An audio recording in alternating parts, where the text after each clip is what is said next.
லோகேஷ் கனகராஜ் அவரோட 4 புத்தகமும் ரிலீஸ் பண்ணியிருந்தோம். மாநகரம், கைதி, விக்ரம், மாஸ்டர். அது பரவலாக வந்து சினிமா லேர்னர்ஸை தாண்டி சினிமா லவ்வர்ஸ், நார்மல் ஆடியன்ஸை போய் சேர்ந்துச்சு. ஸோ அதோட தாக்கமாக இன்னும் நிறைய ஸ்க்ரீன் பிளே புக்ஸ் போடலாம் அப்படின்னு இந்த வருஷம் லியோ போட்டிருக்கோம், வடசென்னை விடுதலை படத்தோட திரைக்கதை போட்டிருக்கோம், சித்தா படத்தோட திரைக்கதை போட்டிருக்கோம், காதலும் கடந்து போகும் படத்தோட திரைக்கதை போட்டிருக்கோம்.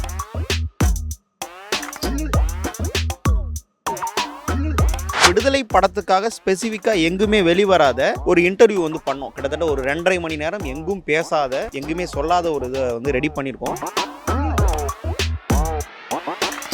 என்னன்னா சார், நான் புக்கே படிச்சதில்லை, புக்கே தொட்டதில்லை, எனக்கு வந்து லியோ பிடிச்சிருக்கு அப்படின்னு வந்து வாங்குறாங்க. 96 புக்கை வாங்கிட்டு போயிட்டு கிஃப்ட் கொடுக்குறாங்க லவ்வர்ஸுக்கு.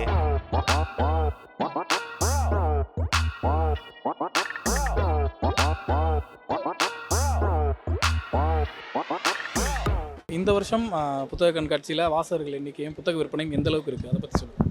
போன வருடத்தோட இந்த வருடம் வந்து கூட்டம் குறைவாக தான் சார் இருக்குது. மக்கள் இன்னும் நிறையா வரணும், எல்லாரோட புத்தகங்களும் வாங்கணும். ஏன்னா புத்தகங்கள் தான் அவங்களோட அறிவையும் சிந்தனையும் மேம்படுத்தும். ஸோ சென்னை புத்தக கண்காட்சி இன்னும் சிறப்பாக விளம்பரப்படுத்தப்பட்டு நிறைய பேர் வரணும். நம்ம பேசாமொழி பதிப்பகம் பொறுத்த வரைக்கும் சினிமா சார்ந்த புத்தகங்கள் தான் பெரும்பாலும் இருக்கும். அதுலேயும் குறிப்பாக திரைக்கதை புத்தகங்கள் வந்து ரொம்பவே ஸ்பெஷல்னு சொல்லலாம். இந்த வருஷம் என்னென்ன புத்தகங்கள் வந்திருக்கு திரைக்கதை சார்ந்து, அதில் என்ன புத்தகங்கள் நல்லா போயிட்டுருக்கு?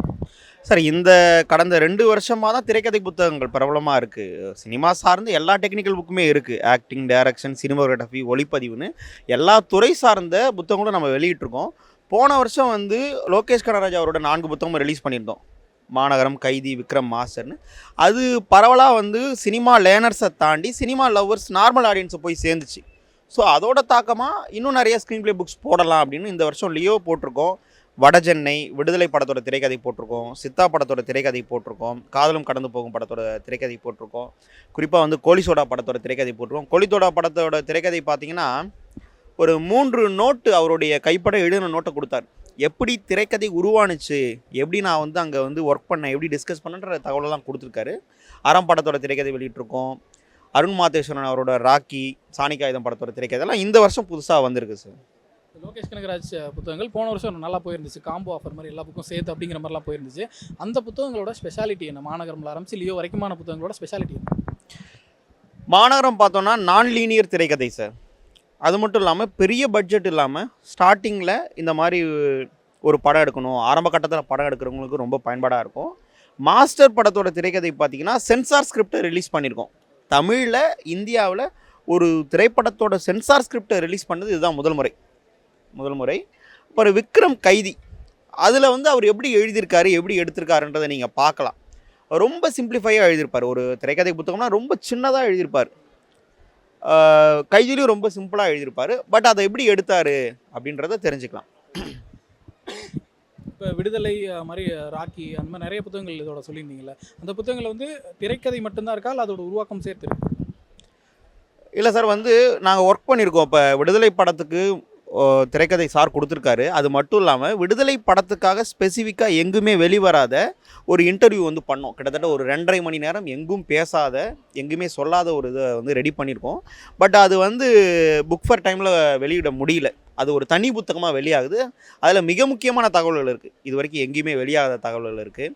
ஸோ அதே மாதிரி தான் லோகேஷ் கனகராஜ் அவர்கிட்டையும் ஒரு கிட்டத்தட்ட ஒரு 5-6 மணி நேரம் உரையாடல். அவர் எப்படி சினிமாக்குள்ளே வந்தார், அங்கே எப்படி சக்ஸஸ் பண்ணார், எப்படி இந்த நிலைக்கு வந்திருக்காருன்றதை பற்றி ஒரு 6 மணி நேரம் உரையாடல். அது சமகாலத்தில் வந்து ஒரு பெரிய அளவில் இந்தியாவில் ஒரு மோஸ்ட் வாண்டடாக டைரக்டராக அவர் இருக்கார். அந்த நிலைக்கு எப்படி வந்தாருன்ற அந்த தகவலை அதில் சொல்லியிருக்கார். அதை ஒரு புத்தகமாக வெளியிட்டிருக்கோம். இப்போ ஃபிலிம் லேர்னர்ஸ்க்கு வந்து இந்த திரைக்கதை புத்தகங்கள் எந்தெந்த வகையில் பயனளிக்கும்? சார், நாங்கள் வந்து இப்போ ஸ்டூடெண்ட்ஸ் எல்லாருமே இங்கே தான் இருப்போம், பியூர் சினிமா ஸ்டாலில் இருப்போம். வந்தாங்கன்னா அவங்களுக்கு என்ன மாதிரி படிக்கணும், எப்படி படிக்கணுன்ற சொல்லுவோம்.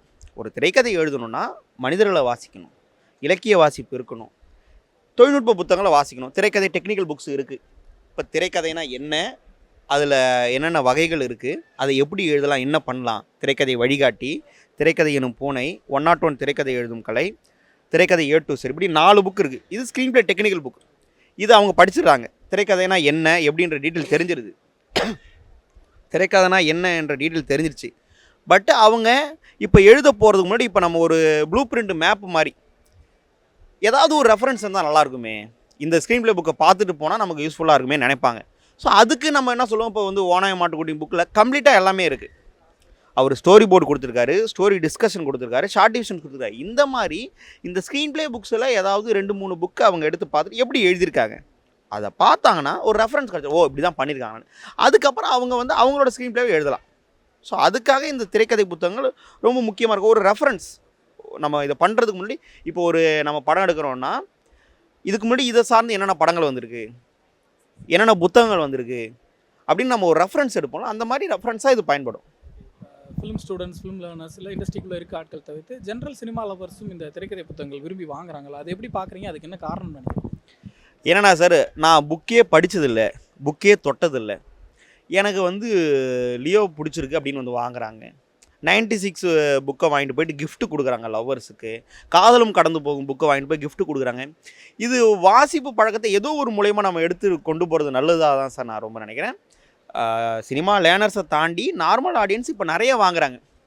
இப்போ வந்து எனக்கு ராக்கி படம் பிடிச்சிருக்கு, நான் வாங்கி வைக்கணும்னு நினைக்கிறேன். வாசிப்புன்றது ஆரோக்கியம் தானே சார், அதனால் அது சந்தோஷம் தான் படுறோம் நாங்கள். இப்போ திரைப்படங்களோட திரைக்கதை புத்தகங்களில் எந்த புத்தகம் அதிகமாக விற்பனை இருக்குது?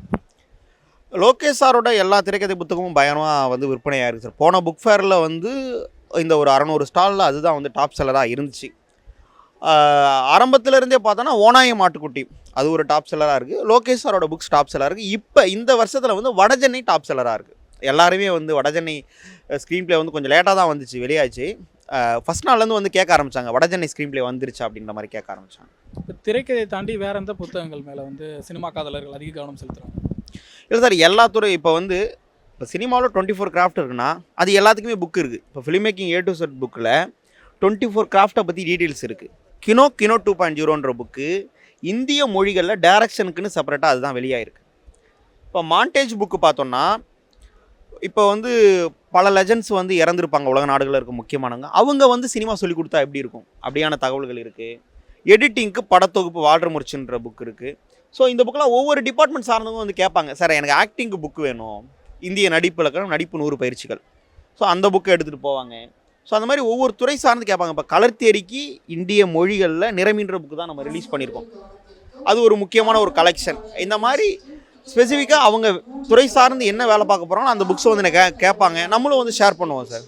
நிறைய திரைக்கதை புத்தகங்கள், சினிமா சார்ந்த புத்தகங்கள் இருக்குது. அதே போல் வெளிநாட்டு புத்தகங்களில் வந்து மொழிபெயர்த்தும் நீங்கள் வெளியிட்டு இருக்கீங்க. அதுக்கான காரணம் என்ன? இந்த தமிழ் ஸ்டுடியோவோட நோக்கம் வந்து அதுதான் சார். அருண்மோன்றவர் இந்த இயக்கத்தை ஒரு 16 வருஷத்துக்கு முன்னாடி ஆரம்பிக்கிறாரு. தமிழ் ஸ்டுடியோன்னு பேர் வச்சதுக்கு காரணமே என்னென்னா, உலக அளவில் நிறைய நாடுகளில் நல்ல முக்கியமான திரைப்படங்கள் வருது, திரைப்படங்கள் குறித்து முக்கியமான புத்தகங்கள் வருது, அது நம்ம ஊருக்கு வரணும் அப்படின்ற நோக்கத்தில் தான் இதை ஆரம்பித்தார். அதனால தான் தமிழில் இந்த புத்தகங்கள்லாம் வந்து வெளியிட்டோம். பியூர் சினிமாவும் சரி, பேசாமொழி பதிப்பும் சரி, நல்ல சினிமா உருவாக்கணும் அப்படிங்கிற நோக்கத்தோட தொடர்ந்து செயல்பட்டு இருக்கீங்க. அதுக்கான ஆதரவு விமர்சனங்கள் எல்லாத்தையுமே நீங்கள் பார்த்துட்டு இருந்திருப்பீங்க. இந்த புத்தக கண்காட்சியில் ஒரு சின்ன விமர்சனம் நான் ஒன்று பார்த்தேன். விடுதலை திரைக்கதை வந்து வெற்றிமாறன் படம் முடிச்சதுக்கப்புறம் தான் ஸ்க்ரீன் ப்ளே வந்து கிரியேட் பண்ணார். அதை வச்சு உருவாக்கப்பட்ட திரைக்கதை புத்தகம் வந்து புதுசாக திரைக்கதை எழுதுகிறவங்களுக்கு எந்த அளவில் உதவும் அப்படின்னு ஒரு விமர்சனத்தையும் கேள்வியும் வச்சுருந்தாங்க. அதை எப்படி பார்க்குறீங்க? வந்து சார், விமர்சனங்கள் வந்து வைக்கிறோம். இப்போ நம்ம ஒரு இடத்த பற்றி விமர்சனம் வைக்கிறோம் அப்படின்னா, இப்போ நான் ஒரு புத்தகத்தை விமர்சனம் வைக்கிறேன்னா அந்த புத்தகத்தை நான் படித்து பார்த்துட்டு தான் விமர்சனம் வைக்கணும். அப்புறம் விடுதலை படத்துக்கு திரைக்கதை வந்துச்சா இல்லையா, அதோட திரைக்கதை வந்து நீங்கள் இப்போ விமர்சனம் வைக்கிறீங்கன்னா அதை யாருக்கு தெரியும்?